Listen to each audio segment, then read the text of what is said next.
صدیق اکبر نے رسول اللہ سرور کائنات کی رضا کی خاطر وہ زمین ان یتیم بچوں سے خرید کر اور اللہ کے دین کے لیے وقف کر دی۔ آج وہی زمین ہے جہاں مسجد نبوی شریف ہے۔ جو زمین جہاں مسجد نبوی شریف ہے وہ صدیق کی زمین ہے۔ جو ریاض الجنہ ہے وہ صدیق کی زمین ہے۔ جو محراب رسول ہے وہ صدیق کی زمین ہے۔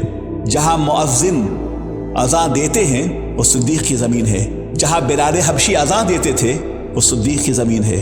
جو گوشہ ابو ذر و سلمان ہے وہ صدیق کی زمین ہے۔ جو درسگاہ رسول ہے وہ صدیق اکبر کی زمین ہے۔ جہاں محراب رسول ہے وہ صدیق اکبر کی زمین ہے۔ جہاں باب جبریل ہے وہ صدیق اکبر کی زمین ہے۔ جہاں شب و روز فرشتے نازل ہوتے ہیں درود و سلام کے لیے وہ صدیق اکبر کی زمین ہے۔ جہاں گنبد خضرا ہے صدیق اکبر کی زمین ہے۔ جہاں ریاض الجنہ ہے وہ صدیق اکبر کی زمین ہے۔ جہاں درسگاہ رسول ہے وہ صدیق اکبر کی زمین ہے۔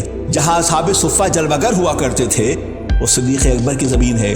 جہاں مملکت الہی کے بے تاج بادشاہ جلوگر ہوتے تھے وہ صدیق اکبر کی زمین ہے۔ جو یہاں سرور کائنات تشریف فرما تھے وہ صدیق اکبر کی زمین ہے۔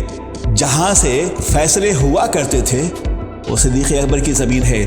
جہاں سے نظام کائنات کے اقتدار گیر مالک جلوگر تھے وہ صدیق اکبر کی زمین ہے۔